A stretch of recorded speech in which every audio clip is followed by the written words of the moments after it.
दोस्तों नमस्कार। आइए जानते हैं कुंडली में शारदा लक्ष्मी योग का निर्माण किस प्रकार होता है। सबसे पहले एक प्रश्न ले लेते हैं।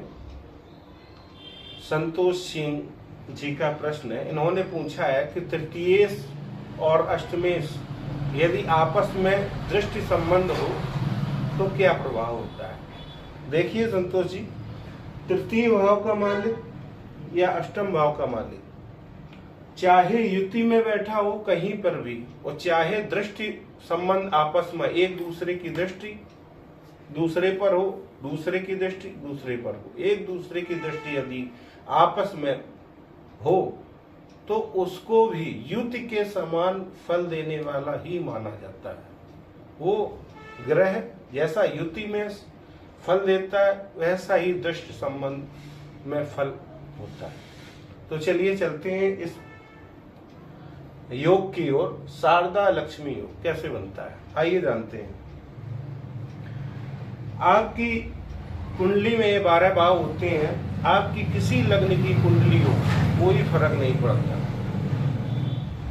किसी लग्न की कुंडली हो कोई फर्क नहीं पड़ता। सूत्र क्या है, चंद्रमा जो हो, चंद्रमा जहां पर भी बैठे हैं वहां से त्रिकोण या त्रित्रिकोण भाव में गुरु होना चाहिए। तो चंद्रमा से त्रित्रिकोण कर देते हैं।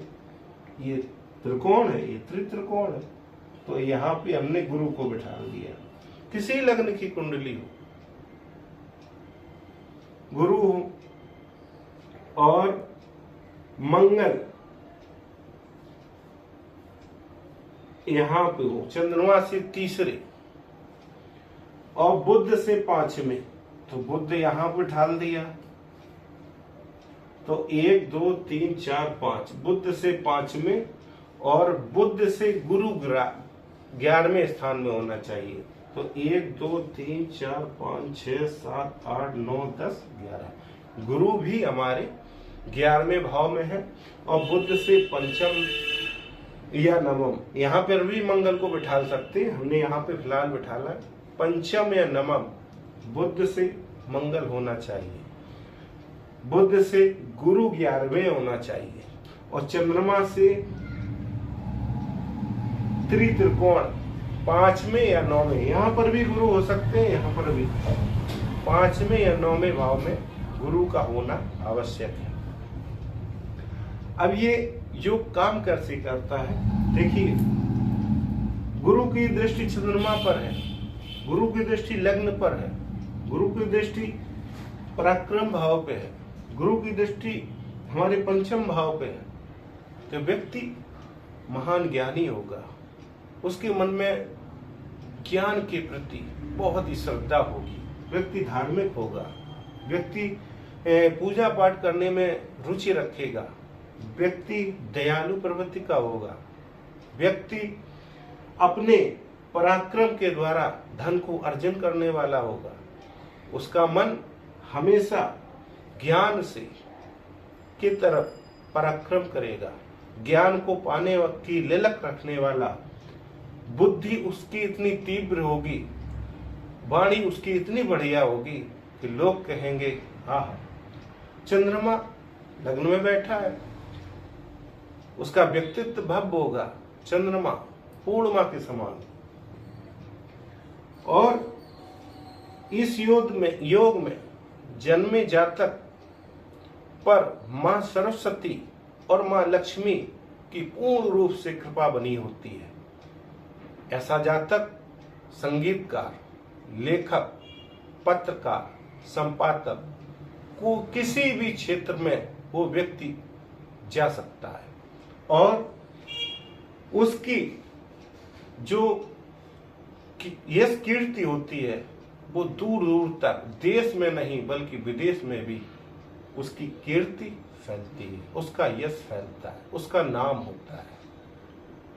और ये योग आप कहीं भी घटित कर सकते हैं, जरूरी नहीं यहाँ पे हमने चंद्रमा को बिठाला है। चंद्रमा यदि कहीं पर भी हो, मान लीजिए जी हमने यहाँ से ये देखो हटा दिया, ये इसको हम हटा देते,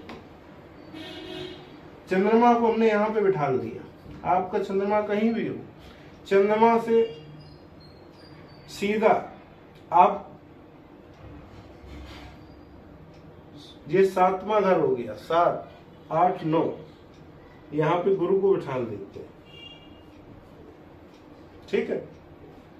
और गुरु से 1, 2, 3 यहाँ पे बुध आ जाएंगे, और बुध से 5 में 1, 2, 3, 4, 5 यहाँ पे मंगल आ जाए।